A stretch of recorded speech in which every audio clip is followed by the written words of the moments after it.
안녕하세요. 보기 백주기입니다. 발표 시작하겠습니다. 저는 목통증 대상에서 경화골 중재가 통증과 기능장애에 미치는 영향을 분석한 연구를 보았습니다.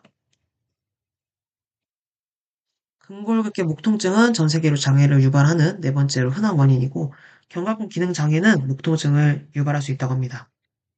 그래서 이전 연구들에서는 연구마다 운동 정의, 방식이 달랐기 때문에 견갑골 안정화 운동이 목통증에 효과적이다 이렇게 명확하게 입증하지 못했다고 합니다. 따라서 목통증 환자에서 경합골 중재가 통증과 기능장애에 미친 효과를 평가하는 근거가 필요하다고 했습니다. 11년 동안 발표된 논문들을 이렇게 데이터베이스에서 체계적으로 검색을 했다고 합니다.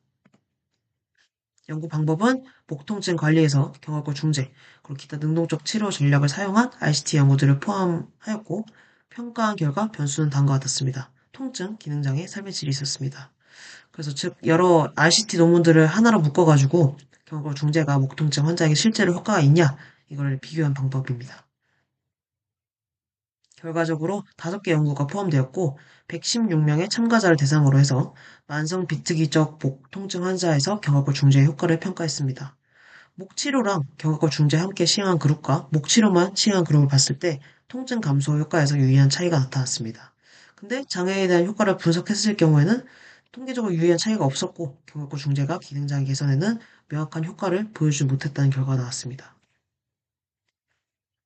그래서 목 통증 환자에서 경합골 중재와 목 중재 함께 적용했을 때 통증 감소 효과가 있다는 중등도 수준의 근거가 확인되었다고 합니다. 근데 이런 중재는 기능 장애를 개선하는 데는 효과적이지 않았다고 합니다. 어, 즉 통증 감소는 효과가 있고 기능 장애 개선은 효과가 없었다고 하고 있습니다. 그래서 목 통증은 이제 매우 흔한 장애 원인이라고 나와 있고 견갑골과 경추는 근육 연결 구조를 공유한다고 하고 있습니다. 그러니까 견갑골 근육 기능 이상이 생기면 경추 스트레스가 증가하고 경추 스트레스가 증가를 하면 목 통증 발생 가능성이 있다고 합니다.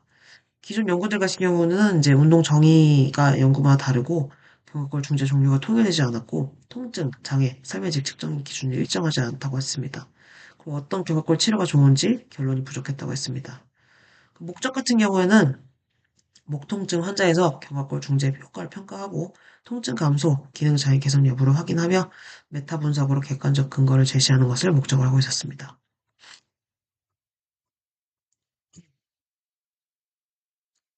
그래서 문헌 검색을 했고요. 포함 기준 같은 경우에는 목 통증 관리에서 견갑골 중재를 시행한 연구와 이제 RCT 연구를 포함시켰습니다.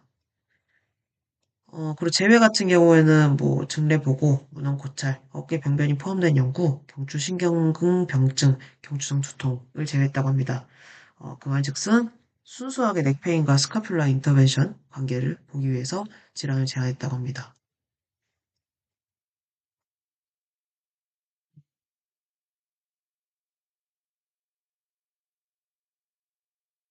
그래서 이제 통증 척도는 바스랑 NPRS를 사용을 했고 결과적으로 모든 연구에서 통증이 감소됐고 두 그룹 모두 개선됐다고 합니다. 근데 경합골 중재 추가 그룹이 더 효과적이었다고 합니다.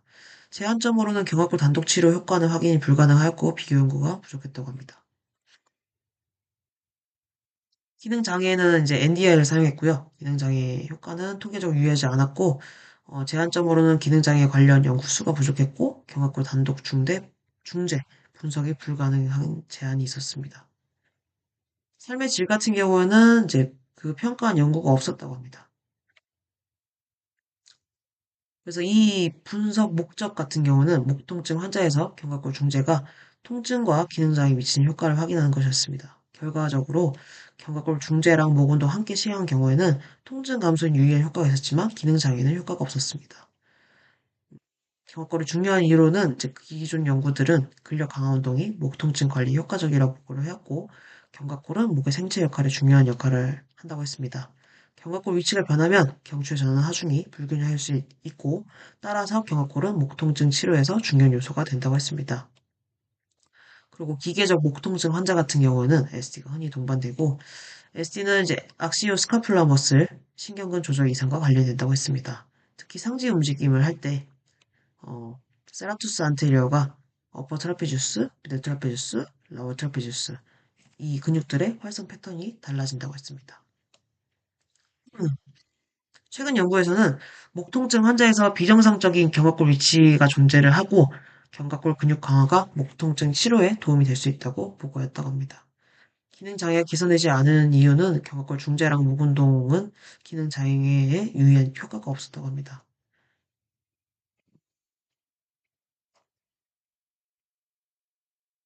그래서 이거는 뭐 편향 위험 요약표고 초록색은 편향 위험이 낮고 빨간색은 높음 이렇게 돼 있었습니다. 제한 같은 경우에는 이제 표본 수가 작았고 그리고 어, 높은 이질성이 관찰됐다고 합니다. 이 리뷰 목적 중에 하나는 견갑골 단독 중재가 목 통증 그리고 기능장애 미치는 효과를 확인하는 것이었는데 관련 연구 수가 부족해서 효과를 명확하게 못다라고 내릴 수 없다고 했습니다. 그리고 견갑골 움직임에 중요한 영향을 미치는 흉추 후만에 대해서는 연구를 다루지 않았다고 합니다.